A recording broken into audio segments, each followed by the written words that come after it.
Медиапортал islamindex.ru и компания iMedia представляют аудиоиздание «Полное толкование священного Корана» шейха Абдуррахмана ас-Саади. Сура Лукман. Во имя Аллаха, милостивого, милосердного. Бисмиллахир-рахманир-рахим. Сура 31, аяты 1, 2. Алиф лам мим. Тилька аятуль китабиль хаким. Всевышний подчеркнул величие аятов своего мудрого писания. Они совершенны и ниспосланы мудрым и всеведущим Аллахом.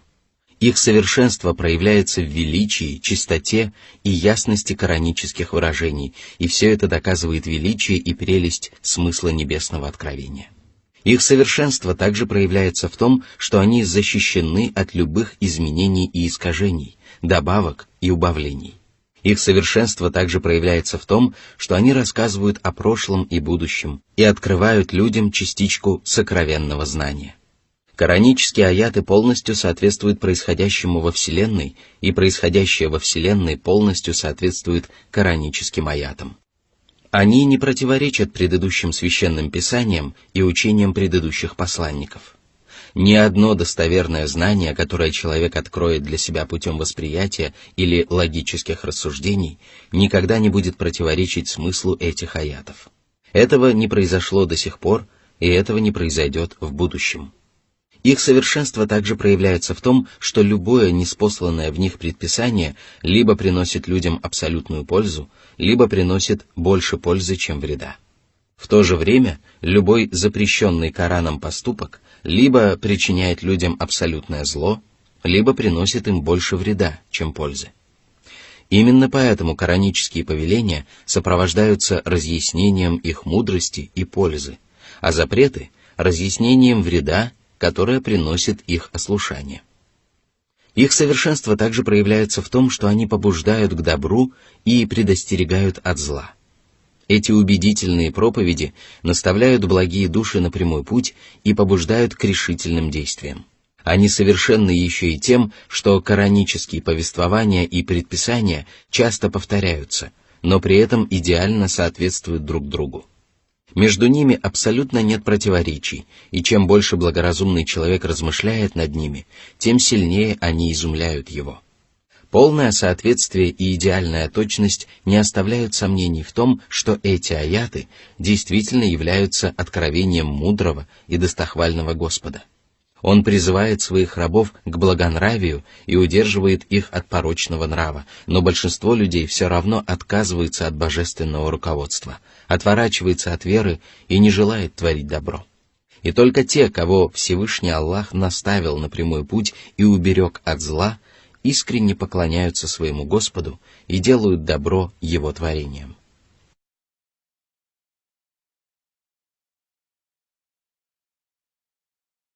Сура 31, аят 3.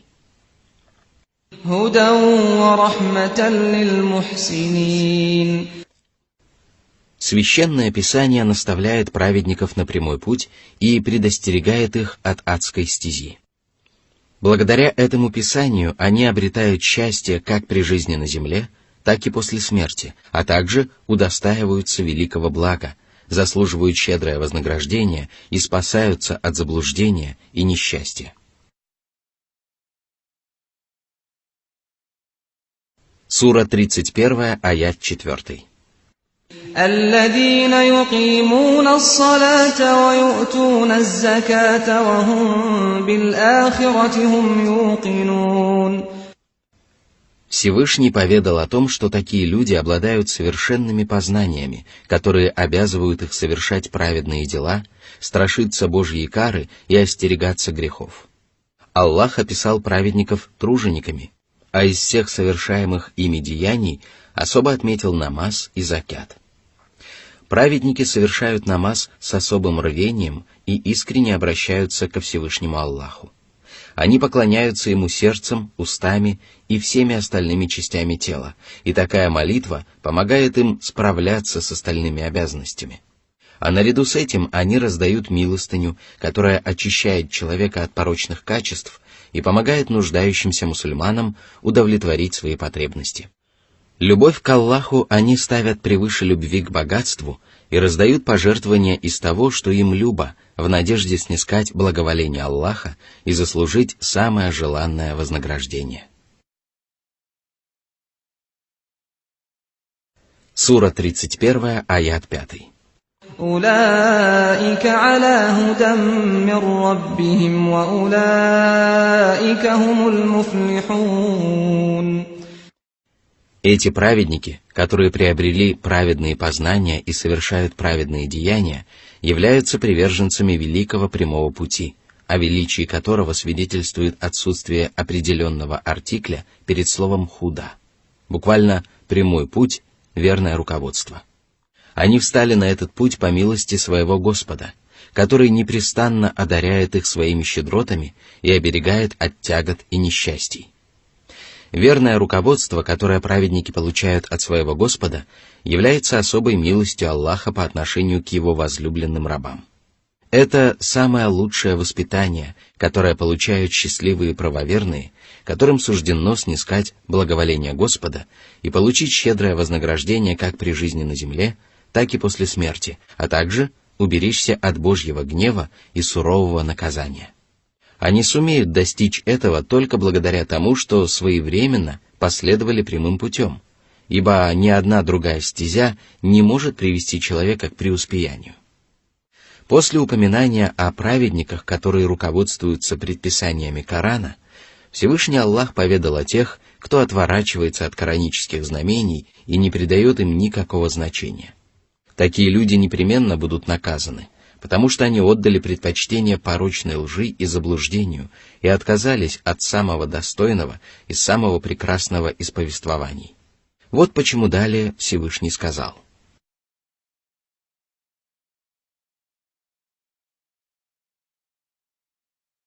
Сура 31, аят 6.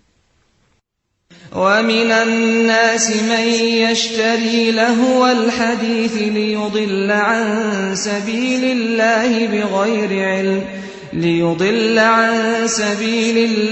بغير علم ويتخذها هزوا أولئك لهم عذاب مهين. Аллах предает забвению и лишает своей божественной помощи всякого, кто расходует свое состояние на праздные речи, которые занимают человеческие сердца и отвлекают людей от важнейшей цели.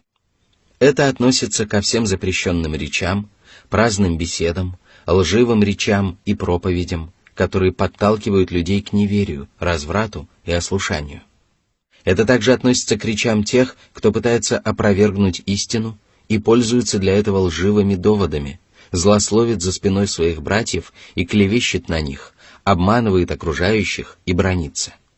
Это также относится к песням и музыке, а также ко всему, что занимает человека и не приносит пользы ни для веры, ни для мирской жизни.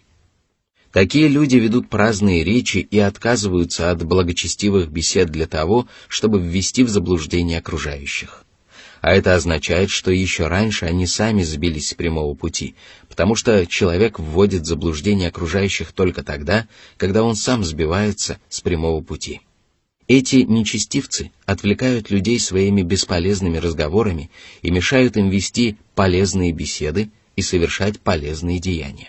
Они отвлекают их от ясной истины и заставляют их свернуть с прямого пути.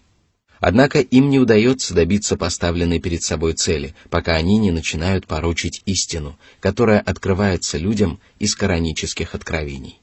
И поэтому Всевышний Аллах сказал, что такие люди непременно высмеивают прямой путь, насмехаются над кораническими аятами и глумятся над тем, кто их проповедует. Они расхваливают ложь и призывают людей исповедовать ее, порочат и высмеивают истину, а также насмехаются над ее приверженцами, благодаря чему им удается ввести в заблуждение тех, кто не обладает истинными познаниями. Они соблазняют их лживыми речами, которые сами заблудшие не способны ни осмыслить, ни понять надлежащим образом. А исходом их заблуждения, насмешек над кораническими аятами и отвращения к бесспорной истине будет унизительное наказание. И поэтому далее Всевышний сказал: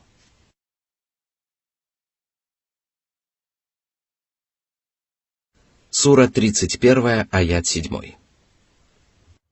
وَإِذَا تُتْلَى عَلَيْهِ آيَاتُنَا وَلَّى مُسْتَكْبِرًا كَأَن لَّمْ يَسْمَعْهَا كَأَنَّ فِي أُذُنَيْهِ وَقْرًا فَبَشِّرْهُ بِعَذَابٍ أَلِيمٍ.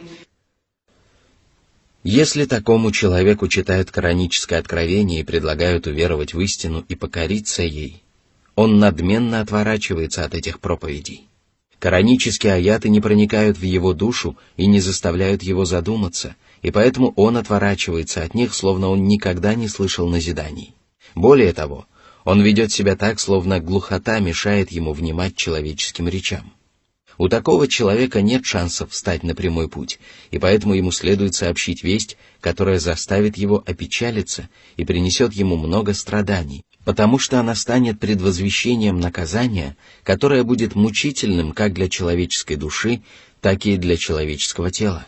И это наказание настолько мучительно, что люди не способны оценить его тяжесть или хотя бы представить его. Вот какой вестью следует увещевать грешников, и как же неприятна эта весть. А что касается праведников, то Всевышний Аллах обрадовал их вестью о райском вознаграждении и сказал: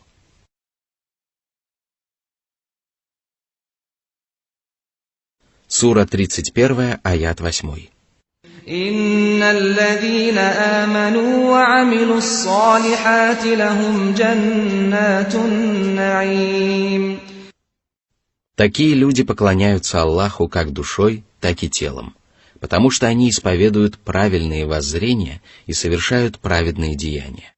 Им обещаны благодатные сады, и это обещание является благой вестью и вознаграждением, которое они заслужили своими деяниями.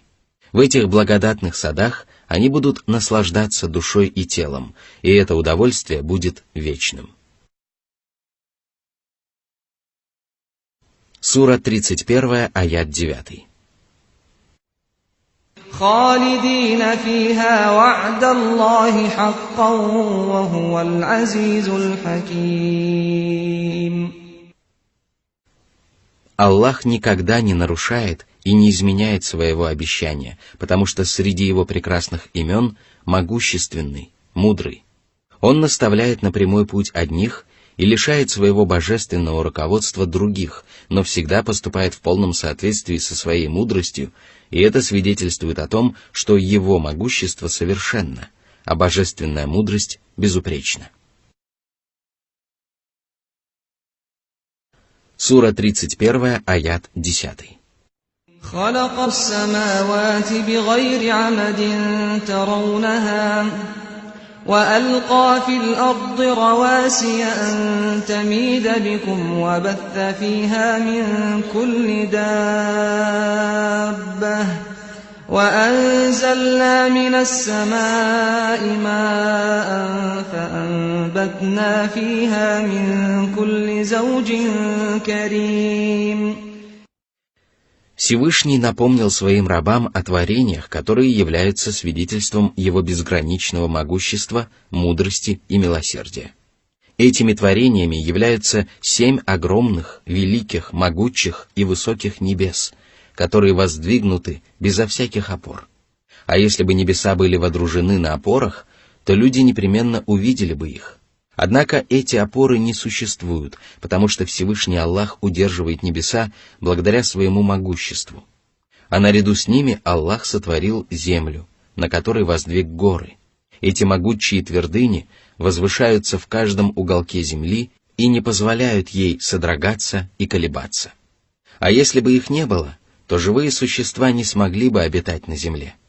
Аллах также населил земные просторы различными животными, которые подвластны потомкам Адама и приносят им неисчислимую пользу. Однако Всевышнему Господу было известно, что творения не смогут существовать на земле без пропитания, и поэтому Он ниспослал с небес благословенную воду, благодаря которой на земле произросли всякие полезные и прекрасные растения. Эти растения служат кормом для живых существ и приносят им огромную пользу. Сура 31, аят 11. هذا خلق الله فأروني ماذا خلق الذين من دونه بل الظالمون في ضلال مبين. Земной и небесный миры, живые и неживые существа, а также ниспосылаемое с небес пропитание — это творение одного Аллаха, у которого нет сотоварищей. О многобожники! Эту истину признают все творения, даже вы. Покажите же, что сотворили придуманные вами боги, которым вы поклоняетесь наряду с Аллахом. Вы обращаетесь к ним с молитвами и поклоняетесь им, а это значит, что они должны быть творцами и кормильцами. Если они действительно являются таковыми, то представьте свои доказательства и докажите, что ваши боги действительно заслуживают поклонения. Вне всякого сомнения, многобожники не способны показать творения, которые сотворены их вымышленными богами, потому что все сущее свидетельствует о том, что Аллах является единственным Творцом Вселенной. Из всего сказанного следует, что многобожники не знают такого качества, благодаря которому их божества были бы достойны поклонения и обожествления. Они поклоняются своим богам, не опираясь на ясные знания и здравый смысл.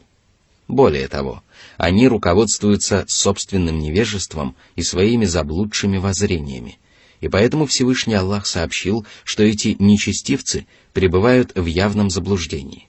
Их заблуждение не вызывает сомнений, потому что они поклоняются существам, которые не способны принести пользу или причинить вред, которые не распоряжаются ни жизнью, ни смертью, ни воскрешением. А поступая так, они отказываются от искреннего поклонения Аллаху, который создает творения, одаряет их пропитанием и управляет всеми делами Вселенной.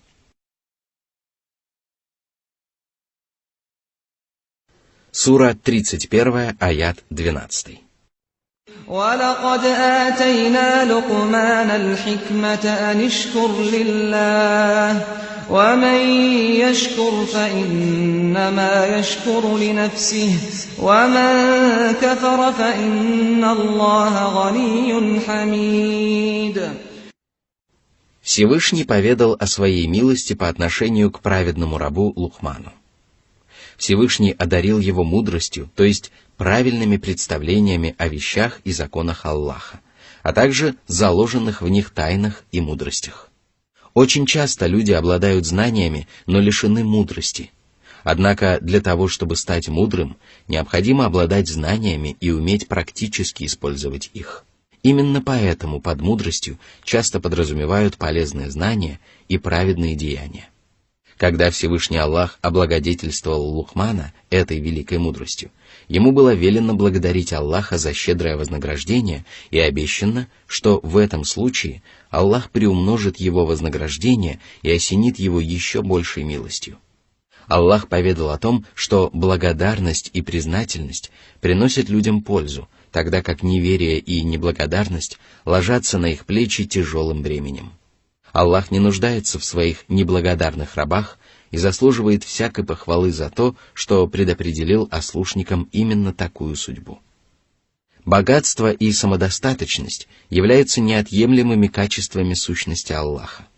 Он достоин хвалы за свои совершенные качества и прекрасные деяния, и это также является неотъемлемым качеством божественной сущности. Каждое из этих качеств является качеством совершенства, а когда эти качества упоминаются вместе, одно совершенство дополняется другим.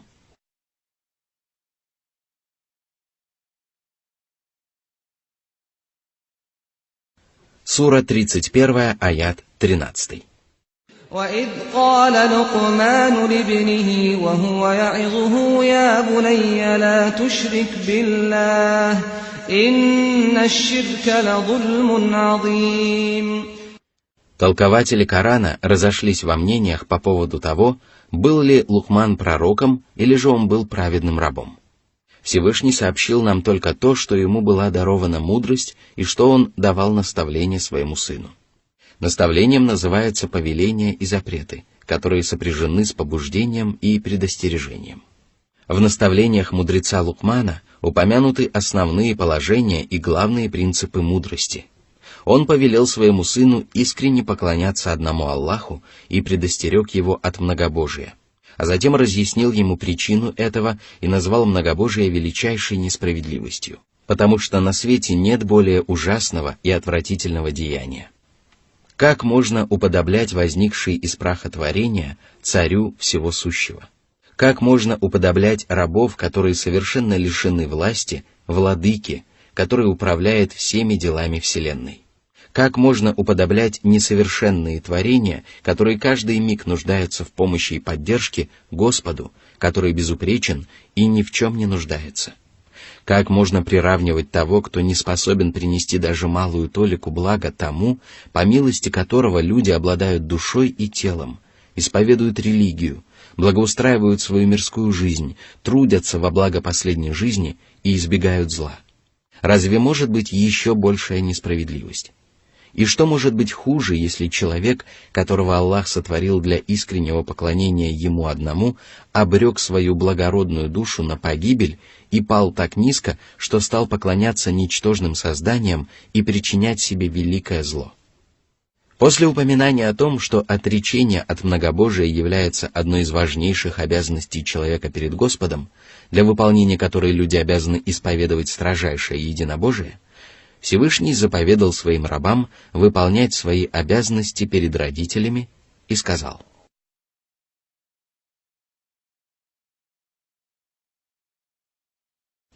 Сура 31, аят 14. ووصينا الإنسان بوالديه حملته أمه وهنا على وهن وفصاله في عامين أن اشكر لي ولوالديك إلي المصير. Аллах заповедал человеку хорошо относиться к родителям и непременно спросит его о том, соблюдал он эту заповедь или нет. Человек обязан благодарить Аллаха, поклоняться Ему, выполнять свои обязанности перед Ним и не использовать Божьи милости для совершения грехов. А наряду с этим ему велено почтительно относиться к родителям, говорить с ними кротко и учтиво, делать им добро, смиренно вести себя перед ними, уважать их, оказывать им поддержку и всячески избегать любых поступков и речей, которые могут обидеть их. Аллах заповедал человеку поступать так и возвестил о том, что человек непременно вернется к Аллаху, который ниспослал ему эту заповедь и обременил его этой обязанностью. И тогда Аллах спросит своего раба: соблюдал ли ты эту заповедь? Если ты соблюдал ее, то непременно получишь щедрое вознаграждение. Если же ты нарушал ее, то будешь подвергнут мучительному наказанию. А говоря о причине, которая обязывает человека почтительно относиться к родителям, Всевышний Аллах напомнил о том, что мать носит своего ребенка в чреве, испытывая изнеможение за изнеможением. С момента зачатия беременная женщина становится прихотливой, болезненной, слабой и тяжелой. Затем начинаются родовые схватки, которые причиняют женщине очень сильные боли. А после рождения ребенка она заботится о нем, воспитывает его и кормит его грудью в течение еще 2 лет. Разве ж человек не должен хорошо относиться к тому, кто переносит ради своего ребенка столько трудностей и вместе с тем испытывает к нему самую сильную любовь?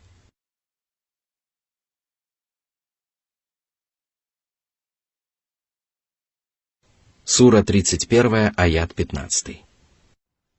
وإن جاهداك على أن تشرك بي ما ليس لك به علم فلا تطعهما وصاحبهما في الدنيا معروفا واتبع سبيل من أناب إلي ثم إلي مرجعكم فأنبئكم بما كنتم تعملون.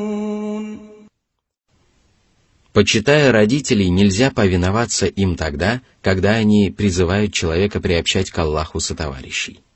Ослушание родителей в этом вопросе не является непочтительным отношением к ним, потому что обязанности человека перед Аллахом важнее, чем его обязанности перед любым творением. Нельзя повиноваться творениям, если при этом ты ослушаешься Творца. Всевышний не велел человеку относиться к родителям с неуважением, если они станут побуждать его к язычеству и многобожию. Он велел не повиноваться им только тогда, когда они подталкивают его к совершению греха. Но даже в этом случае он должен быть добр к ним.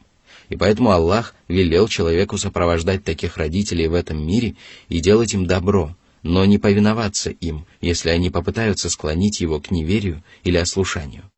Человек должен следовать путем только тех, кто уверовал в Аллаха, Его ангелов, Его Писания, Его посланников, кто покорился своему Господу и обратился к Нему.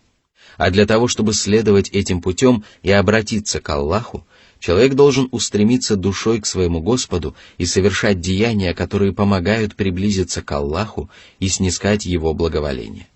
Каждый человек, будь он покорный мусульманин или грешник, непременно вернется к Аллаху, и тогда ему возвестят обо всем, что он совершил.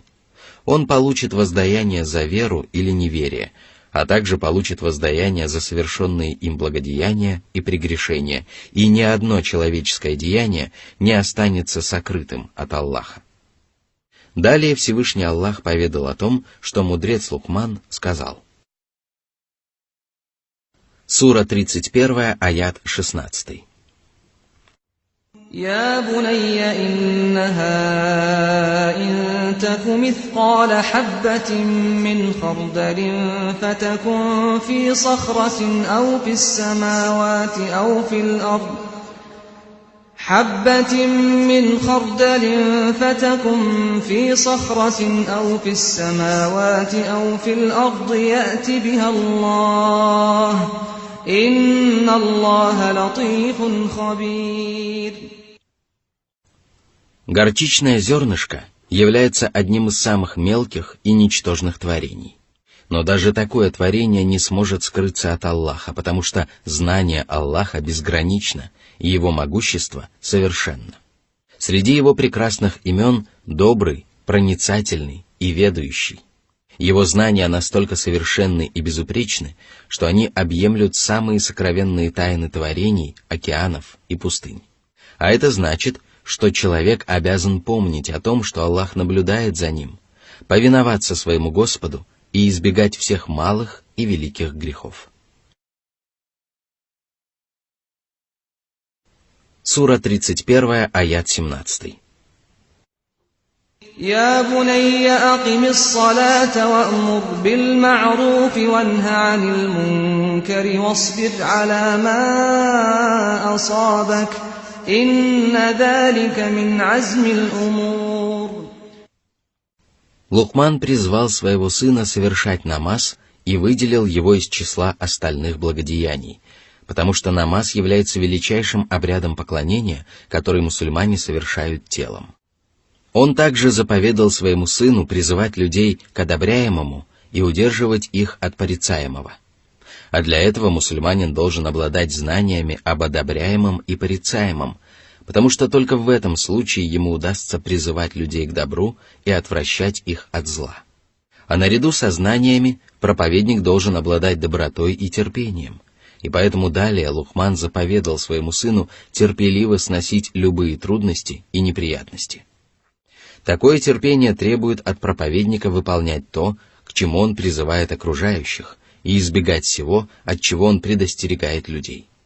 Выполняя же эти предписания, человек не только сам становится на прямой путь, потому что совершает добро и избегает зла, но и помогает другим стать на него, потому что призывает их творить добро и удаляться от зла. Лукман прекрасно понимал, что проповедника истины и добра ожидают трудности и испытания.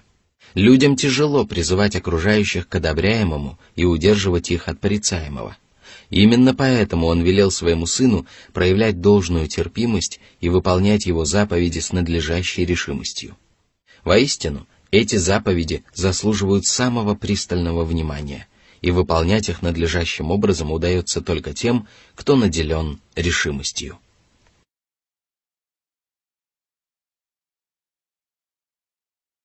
Сура 31, аят 18.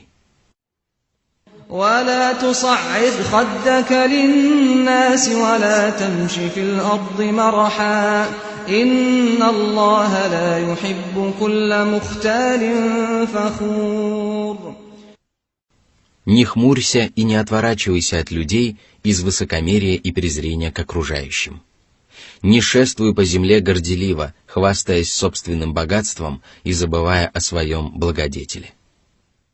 Не будь самодоволен и кичлив, потому что Аллах не любит гордецов, которые надменно относятся к людям в душе и выражают свое высокомерие отношением к людям внешним обликом, а также бахвалов, которые выражают свое высокомерие на словах.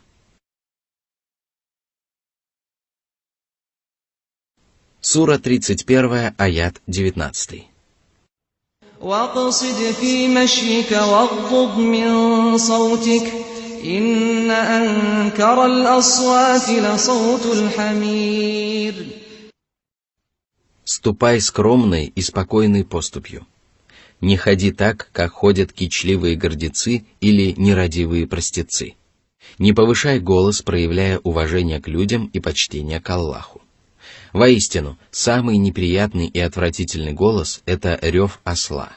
Если бы громкий голос приносил бы пользу, то он не был бы отличительной особенностью ослов, которые известны своей глупостью и низостью. Заповеди, которые мудрец Лухман оставил своему сыну, объединяют в себе важнейшие религиозные предписания, из которых вытекают многие другие заповеди. Любые религиозные заповеди имеют тесное отношение к заповедям Лукмана, потому что они учат мусульман творить добро и избегать зла. Все это подтверждает сделанное нами ранее заявление о том, что мудрость складывается из знания о религиозных предписаниях и пользе этих предписаний.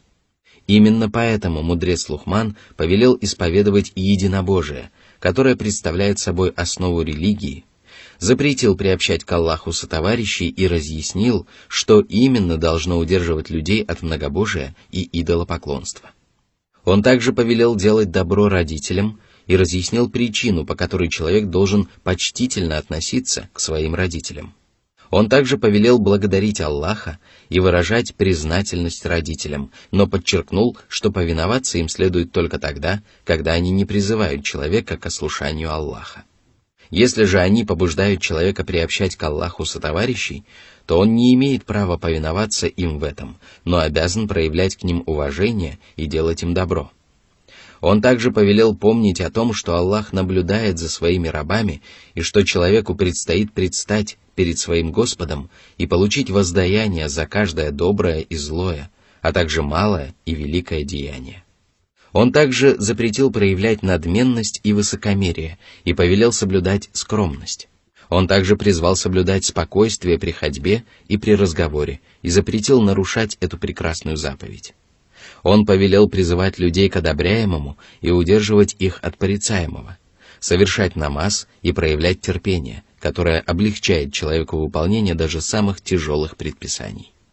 Именно поэтому Всевышний сказал: «Обратитесь за помощью к терпению и намазу». Сура 2, аят 45.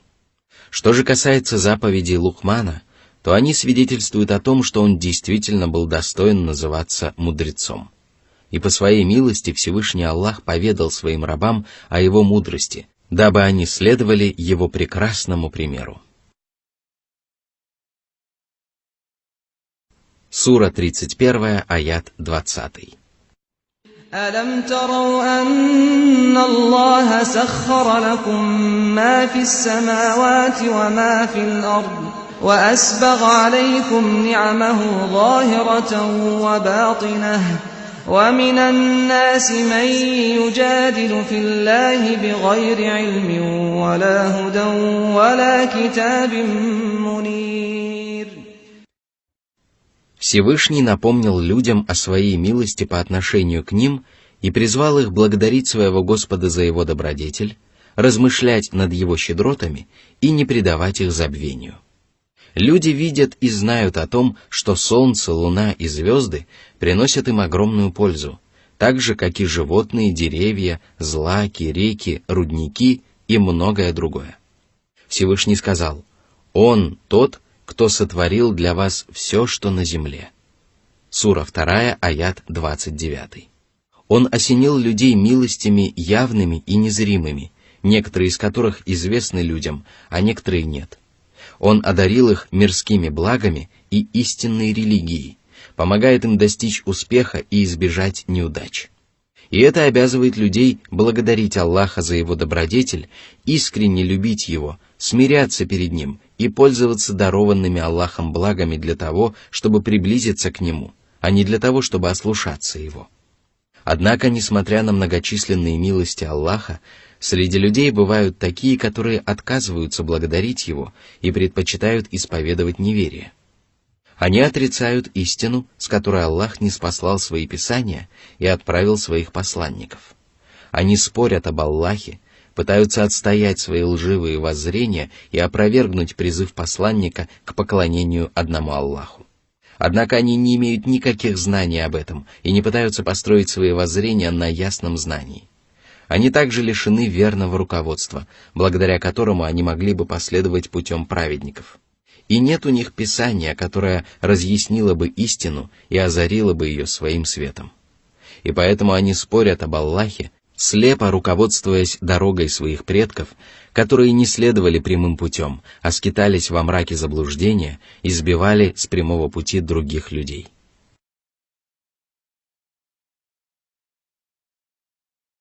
Сура 31, аят 21. وَإِذَا قِيلَ لَهُمُ اتَّبِعُوا مَا أَنزَلَ اللَّهُ قَالُوا بَلْ نَتَّبِعُ مَا وَجَدْنَا عَلَيْهِ آبَاءَنَا أَوَلَوْ كَانَ الشَّيْطَانُ يَدْعُوهُمْ إِلَى عَذَابِ السَّعِيرِ. Когда их призывают последовать за истиной, которую проповедовали посланники и которая подтверждается неопровержимыми доказательствами, то они отворачиваются от нее и говорят: «Кто бы ни призывал нас отказаться от дороги наших предков, мы не сделаем этого».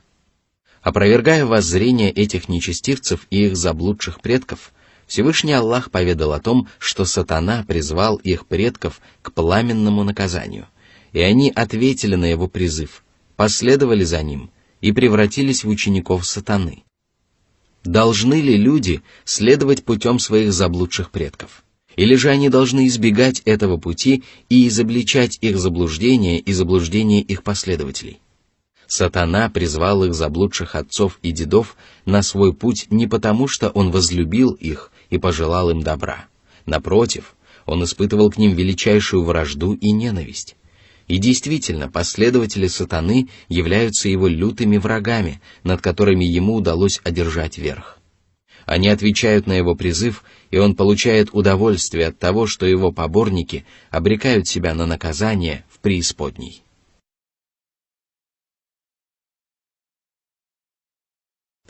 Сура 31, аят 22. وَمَنْ يُسْلِمْ وَجْهَهُ إِلَى اللَّهِ وَهُوَ مُحْسِنٌ فَقَدِ اسْتَمْسَكَ بِالْعُرْوَةِ الْوُثْقَى وَإِلَى اللَّهِ عَاقِبَةُ الْأُمُورِ. Обращая свой лик к Аллаху, человек смиряется перед Ним, выполняет предписания Его религии, искренне исповедует праведные воззрения и совершает праведные деяния в строгом соответствии с повелениями посланника. Обращая свой лик к Аллаху, человек поклоняется Ему так, словно он видит Его, и даже если он не видит Его, то ведь Аллах видит Его. Обращая свой лик к Аллаху, он выполняет свои обязанности перед Ним, делает добро окружающим и выполняет свои обязанности перед ними. Эти толкования являются правильными, и если не принимать во внимание лексические различия, то между ними нет существенной разницы, потому что каждая из них подразумевает выполнение всех предписаний религии самым совершенным образом, дабы каждое из таких деяний было принято Аллахом. Всякий, кто поступает так, ухватился за надежную рукоять. сумеет обрести спасение, избежать погибели и достичь полного успеха. А кто не обращает свой лик к Аллаху и не творит добро, тому не удается ухватиться за надежную рукоять. И это значит, что такой человек обречен на погибель и страдания. Всем деяниям надлежит вернуться к Аллаху, дабы Он вынесет приговор каждому из своих рабов. Люди непременно получат воздаяние за свои поступки и узнают последствия своих деяний, и поэтому они должны готовиться ко дню расплаты и воздаяния. Сура 31, аят 23.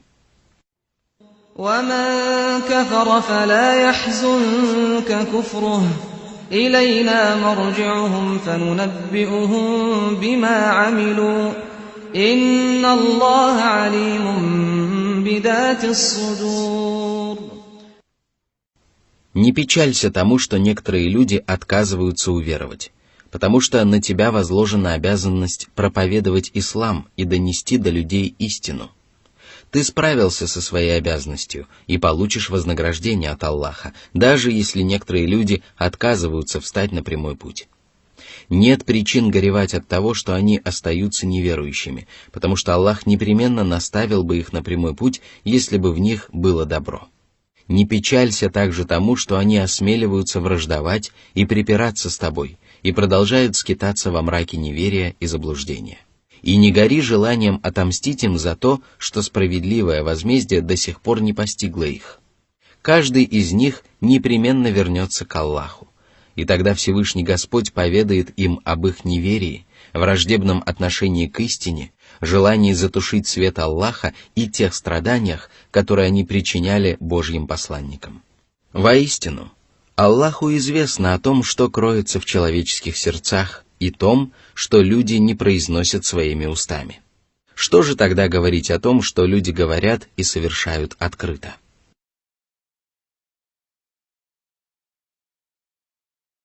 Сура 31, аят 24. نُمَتِّعُهُمْ قَلِيلًا ثُمَّ نَضْطَرُّهُمْ إِلَى عَذَابٍ غَلِيظٍ. Мы дозволим им наслаждаться мирскими благами для того, чтобы они совершили побольше грехов и заслужили еще более ужасное наказание, а затем они непременно будут ввергнуты в преисподнюю, где их ожидают мучительные страдания и великий ужас.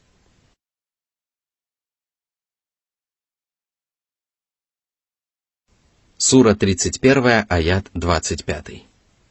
وَلَئِن سَأَلْتَهُم مَّنْ خَلَقَ السَّمَاوَاتِ وَالْأَرْضَ لَيَقُولُنَّ اللَّهُ قُلِ الْحَمْدُ لِلَّهِ بَلْ أَكْثَرُهُمْ لَا يَعْلَمُونَ.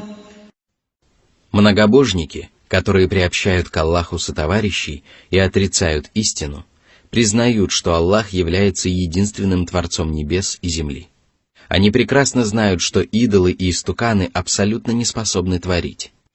Поэтому Всевышний Аллах повелел своему пророку воздать хвалу Господу и доказать истину, которую отрицают многобожники, посредством доводов, которые они признают. Аллах действительно заслуживает похвалы, потому что Он сделал свою религию настолько ясной, что ее правдивость подтверждается доводами, которые признают все творения. И если бы люди обладали твердыми знаниями, то им стало бы ясно, что только Аллах, который является единственным Творцом и Правителем, заслуживает поклонения и обожествления. Однако большинство из них не ведает истины, и поэтому они приобщают к Аллаху сотоварищей и довольствуются своими противоречивыми утверждениями. Они не строят свои взгляды на основании твердых знаний, а терзаются сомнениями и пребывают в недоумении. Затем Всевышний Аллах поведал о совершенстве своих божественных качеств и тем самым призвал рабов познать своего Господа, возлюбить Его и искренне поклоняться Ему одному. Он сказал. Сура 31, аят 26. لِلَّهِ مَا فِي السَّمَاوَاتِ وَالْأَرْضِ إِنَّ اللَّهَ هُوَ الْغَنِيُّ الْحَمِيدُ. Всевышний сообщил о том, что Ему принадлежит все, что на небесах и на земле. Высшие и низшие миры целиком и полностью находятся во власти Аллаха и подчиняются законам божественного предопределения, небесной религии и справедливого возмездия. Все творения являются рабами Аллаха. Они зависят от Его воли и не обладают властью во Вселенной, тогда как богатство и могущество Аллаха безграничны и совершенны. Он ни в чем не нуждается и не испытывает потребностей, которые испытывают Его творения. Всевышний сказал: «Я не хочу от них никакого удела и не хочу, чтобы они кормили меня». Сура 51, аят 57. Благодеяния пророков и праведников, павших мучеников и угодников не могут принести Аллаху никакой пользы. Зато они приносят пользу тем, кто совершает эти благодеяния. Аллах не нуждается ни в своих рабах, ни в их благодеяниях. Он одаряет своих рабов дарами как при жизни на земле, так и после смерти, и это свидетельствует о совершенстве Его богатства и самодостаточности. Ему также надлежит самая совершенная хвала, которая является неотъемлемым качеством Его божественной сущности. Аллах заслуживает самой прекрасной и всесторонней похвалы. Его божественная сущность достойна похвалы, и Его безупречные качества тоже, потому что они являются качествами величия и совершенства. Он заслуживает похвалы за свои деяния и творения, запреты и повеления, а также решения, в соответствии с которыми Он определяет судьбу творений и разрешает возникшие между ними тяжбы как при жизни на земле, так и после смерти.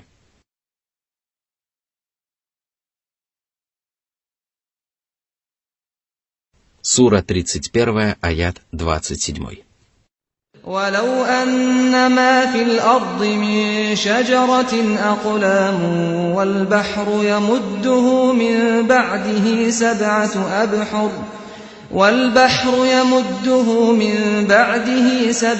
أَبْحُرٍ مَا نَفِدَتْ كَلِمَاتُ اللَّهِ إِنَّ اللَّهَ عَزِيزٌ حَكِيمٌ. Всевышний поведал о совершенстве и величии божественной речи. Это бесподобное описание речи Аллаха изумляет человеческие сердца, поражает человеческие умы и побуждает благоразумных мужей стремиться к познанию Господа. Если бы из всех деревьев земли изготовили письменные трости, а моря и океаны превратились в чернила, то их не хватило бы для того, чтобы исчерпать слова Аллаха, потому что еще раньше сломались бы письменные трости и высохли моря. Это сравнение не является гиперболой, которая далека от действительности. Всевышнему и Всеблагому Аллаху прекрасно известно, что человеческий разум не в состоянии постичь некоторые божественные качества. Всевышнему Аллаху также известно о том, что познание Господа является самым прекрасным, самым славным и самым достойным из всех благ. И хотя человек не способен познать Аллаха целиком, он не лишен возможности познать Аллаха частично. И поэтому Всевышний Господь открыл своим рабам знание, которое озаряет их сердца и раскрывает их груди. А посредством знаний, которые можно постичь человеческим разумом, мусульмане обосновывают правдивость знаний, которые невозможно объяснить разумом. Они повторяют слова самого достойного из людей, который лучше других был осведомлен о своем Господе, и говорят: «Господи, мы не можем восхвалить Тебя так, как Ты этого заслуживаешь, ибо только Ты способен восхвалить себя надлежащим образом». Воистину, Всевышний Аллах заслуживает хвалы, которая превыше той хвалы, которую возносят Ему творения. Что же касается обсуждаемого нами сравнения, то оно помогает людям постичь смысл того, что человеческий разум не способен постичь в полной мере. Даже если деревьев и океанов будет во много раз больше, чем это упоминается в Откровении, человек может представить себе их исчезновение, потому что все они являются творениями. Что же касается слов Всевышнего Аллаха, то представить их исчерпание невозможно. Более того, священные тексты и здравый смысл свидетельствуют о том, что слова Аллаха неисчерпаемы, потому что конец есть у всего сущего, кроме Творца и Его божественных качеств. Всевышний сказал: «К твоему Господу предстоит конечный исход». Сура 53, аят 42.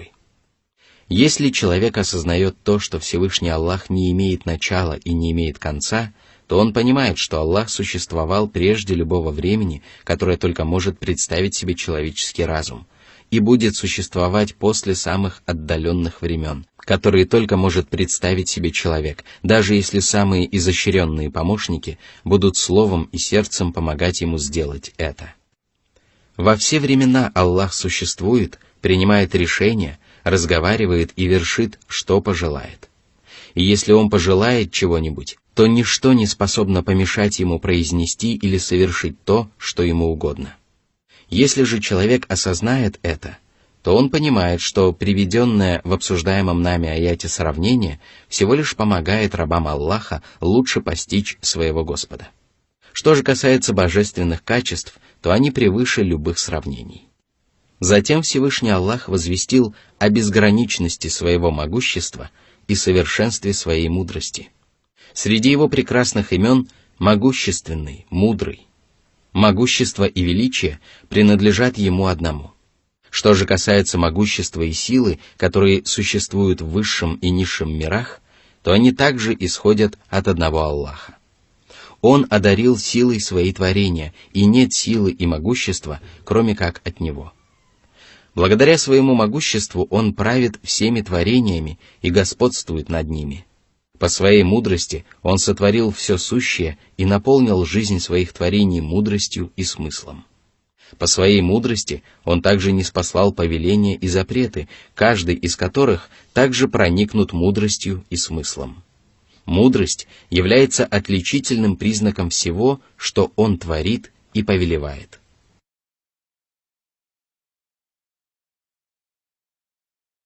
Сура 31, аят 28.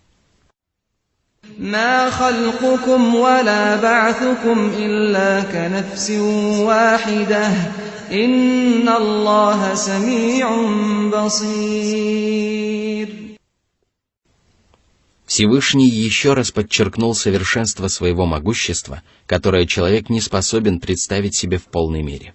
Сотворить и воскресить все человечество для Аллаха так же легко, как и сотворить или воскресить одного человека. Воистину, это изумляет человеческие умы. Сотворение великого множества людей и воскрешение их после смерти в течение одного мгновения для Аллаха так же легко, как и сотворение и воскрешение одного человека.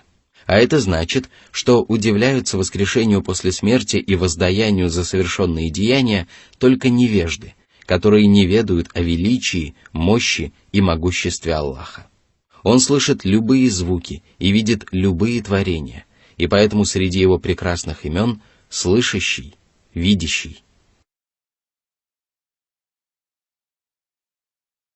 Сура 31, аят 29. ألم تر أن الله يولج الليل في النهار ويولج النهار في الليل وسخر الشمس والقمر كل يجري إلى أجل مسمى وأن الله بما تعملون خبير. Всевышний поведал о том, что Он является единственным правителем и управляющим Вселенной. Его власть настолько совершенна, что Он удлиняет день за счет ночи и удлиняет ночь за счет дня, а также управляет Солнцем и Луной, которые движутся в строгом соответствии с установленным для них порядком. Этот порядок не нарушается со времен сотворения Солнца и Луны для того, чтобы они помогали рабам Аллаха сделать из этого полезные выводы и обрести благо как при жизни на земле, так и после смерти. Солнце и Луна движутся к установленному сроку, и когда этот срок наступит, они перестанут плыть по небосводу и лишатся своей власти. Это будет день воскресения, когда солнце будет скручено, а Луна затмится. Это будет день, когда разрушится земной мир и начнется вечная жизнь. Что же касается Аллаха, то Он доподлинно ведает о добрых и злых деяниях своих творений. Ничто не может быть сокрыто от Него, и поэтому каждое творение сполна получит заслуженное воздаяние. Кто был покорен Аллаху, тот получит вознаграждение, а кто был ослушником, тот будет подвергнут наказанию.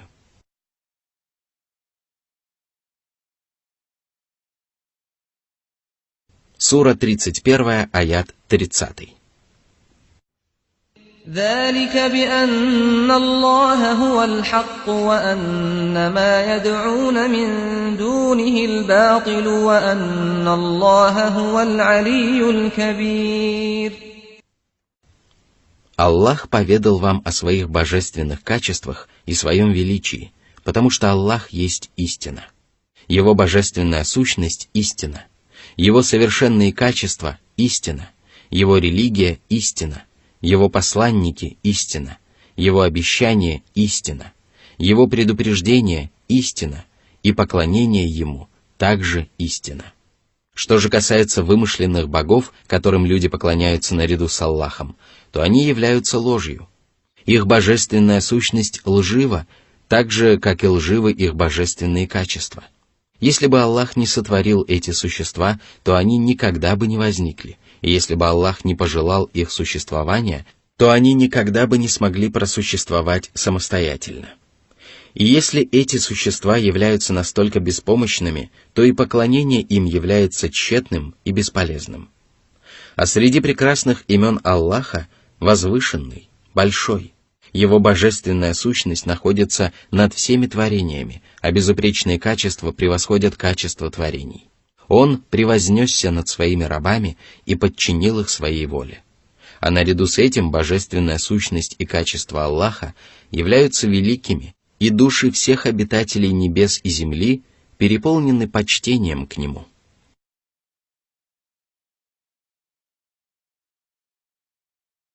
Сура 31, аят 31. ألم تر أن الفلك تجري في البحر بنعمة الله ليريكم من آياته إن في ذلك لآيات لكل صبار شكور. Разве ты не видишь последствия могущества, милосердия и заботы Аллаха по отношению к Его творениям? Он подчинил людям моря и океаны, и корабли плывут по морским просторам, повинуясь законам Вселенной и свидетельствуя о милости и добродетели Господа. Так Аллах показывает людям свои знамения, дабы они делали для себя полезные выводы и извлекали из этого пользу. Однако извлекают полезные уроки из Божьих знамений только терпеливые и благодарные рабы, которые проявляют терпение в беде и благодарят Аллаха в радости. Они терпеливо выполняют Божьи повеления и избегают грехов, стойко переносят тяготы Божьего предопределения и благодарят Аллаха за мирские и духовные блага.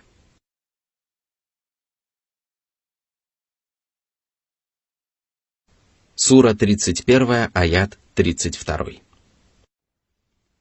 وإذا غشيهم موج كالظلل دعوا الله مخلصين له الدين فلما نجاهم إلى البر فمنهم مقتصد وما يجحد بآياتنا إلا كل ختار كفور. Всевышний поведал о том, как ведут себя люди, когда они садятся на корабль, а волны, словно тень, накрывают их. В этот момент они искренне обращаются к Аллаху с молитвами, но стоит Аллаху благополучно вывести людей на берег, как они разделяются на две группы. Одни из них перестают благодарить Аллаха надлежащим образом и начинают совершать грехи, причиняя тем самым вред самим себе. А другие вообще отрицают милость Аллаха и отдают предпочтение неверию. Они отвергают знамения Аллаха, потому что являются изменниками и неблагодарными. Прежде они говорили, что непременно станут благодарить Аллаха, если Он спасет их от погибели. Но теперь они нарушили свои клятвы и обещания и не желают благодарить Аллаха за ниспосланные им блага. А ведь Всевышний Аллах избавил их от верной смерти, и одно только это обязывает их благодарить Его самым совершенным образом.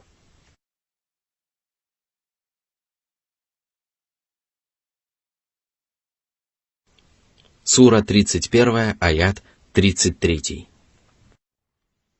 يا أيها الناس اتقوا ربكم واخشوا يوما لا يجزي والد عن ولده ولا مولود هو جاز عن والده شيئا إن وعد الله حق فلا تغرنكم الحياة الدنيا ولا يغرنكم بالله الغرور.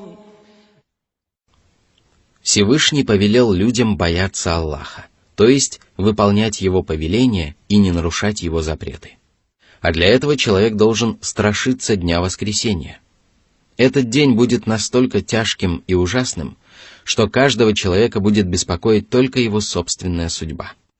Ни ребенок не сможет приумножить благодеяния своих родителей или облегчить бремя их грехов, ни родители не смогут помочь своему ребенку.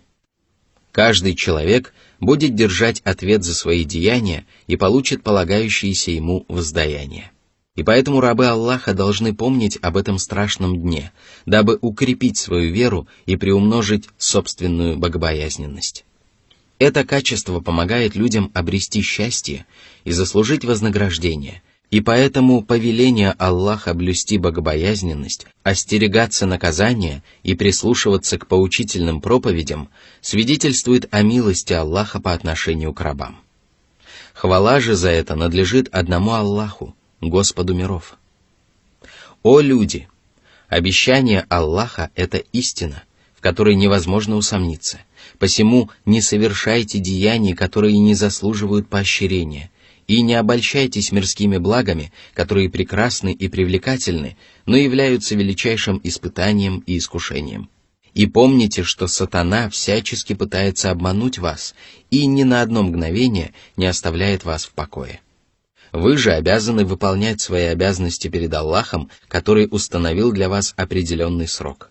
И когда этот срок наступит, каждый из вас получит воздаяние за свои деяния и будет спрошен о том, выполнил он свои обязанности перед Господом или нет. Вот почему вы обязаны уделять этому вопросу особое внимание и сделать выполнение обязанностей перед Аллахом своей первоочередной задачей. На этом пути вас поджидают большие трудности и тяжелые препятствия, самыми опасными из которых являются соблазнительные мирские удовольствия и коварный искуситель. Именно поэтому вам запрещено обольщаться мирскими прелестями и наущениями сатаны. Всевышний сказал: Он дает им обещания и возбуждает в них надежды, но сатана не обещает им ничего, кроме обольщения. Сура 4, аят 120.